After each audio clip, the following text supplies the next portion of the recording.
Même le responsable de l'équipe Ferrari, Fred Vasseur, n'a pu justifier ce qui s'est passé à Melbourne, car il n'y avait tout simplement aucune défense. Ferrari avait la chance d'obtenir un résultat solide, et, au lieu de cela, tout est de nouveau parti en désordre. Hamilton et Charles Leclerc occupaient des positions sûres.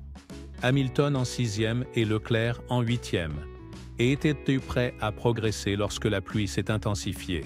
Mais au lieu d'opter pour un arrêt au stand au moment crucial, l'équipe a hésité tandis que les rivaux réagissaient immédiatement. Leur stratégie habituelle était d'attendre et d'espérer le meilleur. Alerte spoiler, cette approche n'a pas fonctionné. Vasseur a admis sans détour qu'il n'avait pas seulement laissé filer une opportunité en or, il l'avait carrément sacrifiée. Lewis Hamilton excelle dans le chaos.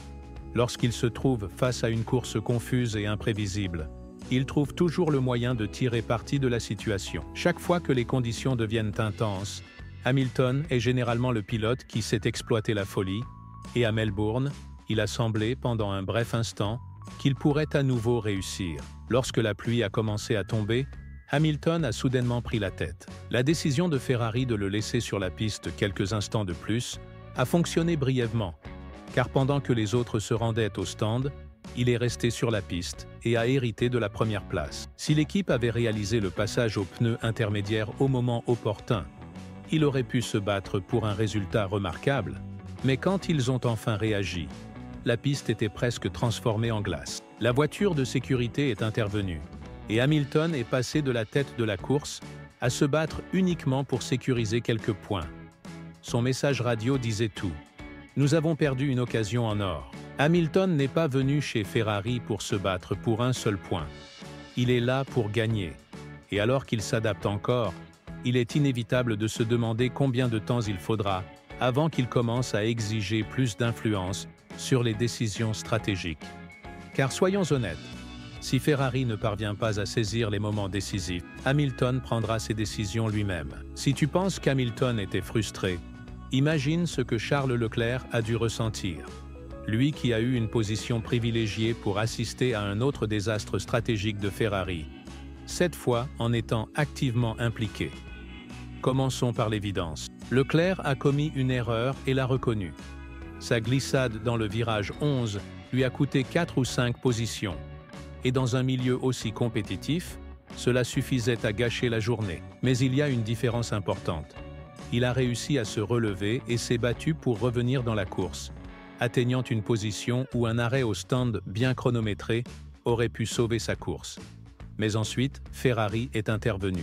Tant Leclerc qu'Hamilton sont restés trop longtemps sur des pneus usés, et il n'était même pas certain de ce que l'équipe prévoyait. Plus tard, il a admis que le choix n'était pas le bon, et cela atténue largement le problème. Leclerc sait que Ferrari possède de la vitesse. Nous savons tous que la voiture actuelle n'est pas lente, puisqu'elle paraissait compétitive tant aux séances d'essai que, par moments, en course. Le problème ne réside pas dans le véhicule, mais dans les personnes qui prennent les décisions. Ferrari est devenue l'équipe qui accuse toujours un retard d'un pas lorsqu'il s'agit de réagir à la pluie, un pas de retard pour initier l'arrêt au stand, et un pas de retard pour réaliser qu'il serait peut-être judicieux d'imiter ce que font McLaren et Mercedes. Les fans de Ferrari ont entendu la même histoire pendant des années.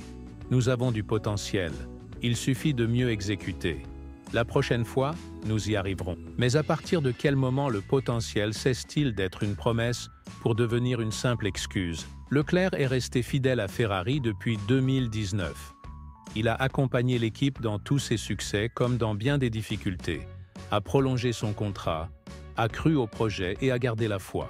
Mais combien de temps cela pourra-t-il durer si Ferrari continue de gaspiller les opportunités?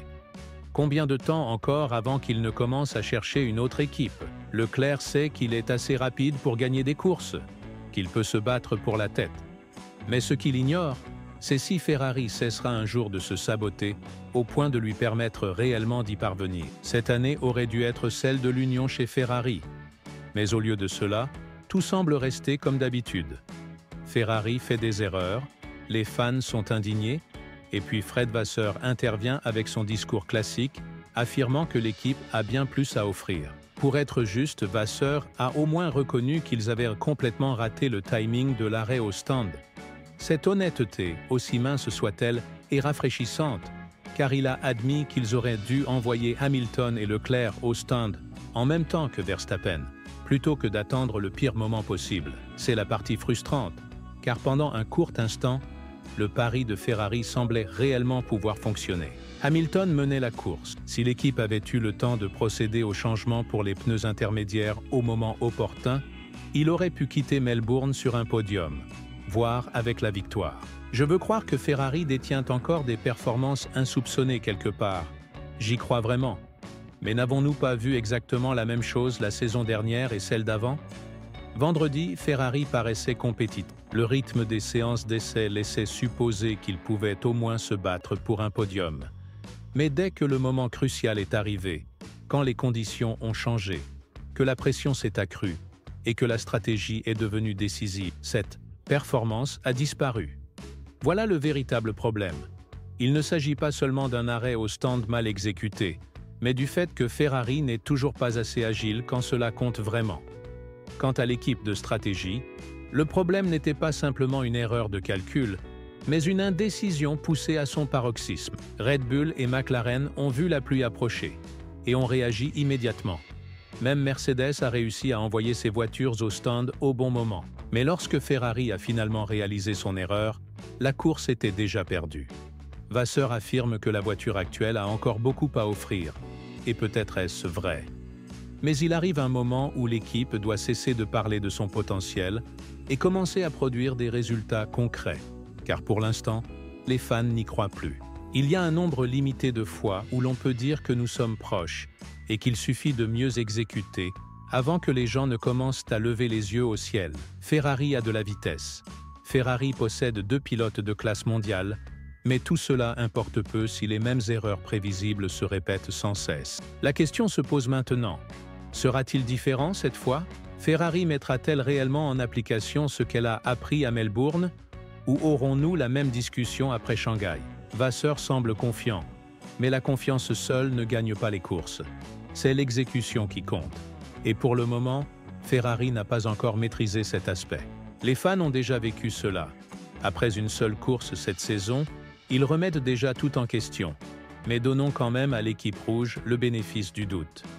La Chine représente l'étape suivante, et c'est la chance de Ferrari de prouver que Melbourne n'était qu'un incident isolé, et non le présage d'une nouvelle saison pleine d'erreurs auto-infligées. Cela signifie qu'il ne doit y avoir plus d'hésitation, plus de doute, plus de retard. Si la pluie survient, ils doivent réagir immédiatement. Si Hamilton ou Leclerc suggèrent par exemple qu'un arrêt au stand serait préférable, Ferrari doit suivre cette suggestion sans délai et non seulement après 3 tours, lorsque la moitié du peloton aura déjà changé de pneu et pris la route du coucher du soleil. Outre la stratégie, Ferrari doit également faire confiance à ses pilotes. Hamilton et Leclerc croient que la voiture actuelle a du potentiel. Ils ne le disent pas seulement par politesse. Ce véhicule n'est pas lent. Il n'est tout simplement pas utilisé à sa pleine capacité. C'est un problème que Ferrari doit résoudre. Car si Hamilton, 7 fois champion du monde, signale que quelque chose ne va pas avec la voiture, il est probablement préférable de l'écouter. La grande question est de savoir si Ferrari va réellement agir, ou s'il se contentera d'affirmer avoir appris de ses erreurs avant de les répéter à Shanghai. Le peloton est trop compétitif pour continuer à gaspiller des résultats comme ceux-ci. Les rivaux n'attendront pas que Ferrari se réorganise, et si les problèmes ne sont pas résolus dès maintenant, l'équipe sera éliminée de la lutte pour le titre avant même que la véritable compétition ne commence. Il ne s'agit pas seulement d'ajuster la stratégie ou des détails techniques. Il faut changer toute l'approche. Assez attendu que les choses se résolvent miraculeusement d'elles-mêmes. Il faut exécuter. Car une chose est certaine. Si Ferrari veut se battre pour un championnat cette année, ces erreurs ne peuvent pas se reproduire. Ferrari avait une occasion en or à Melbourne et l'a gâchée. La voiture actuelle avait le rythme nécessaire pour concurrencer. Mais une fois encore, des erreurs stratégiques ont transformé une course prometteuse en un chaos frustrant. Shanghai représente la prochaine chance de rédemption. Réagiront-ils à temps quand cela sera nécessaire? Feront-ils enfin confiance à leurs pilotes, au lieu de compliquer inutilement les décisions? Soyons francs, Leclerc et Hamilton ne sont pas ici pour se battre pour des miettes. Ils sont ici pour gagner. Et pour le moment, Ferrari rend cette tâche bien plus difficile qu'elle ne devrait l'être. La bonne nouvelle est que ce n'est que la première course. La mauvaise, c'est que nous avons déjà vu ce schéma auparavant. Si Ferrari possède vraiment la vitesse dont Vasseur ne cesse de parler, il est grand temps de le prouver réellement.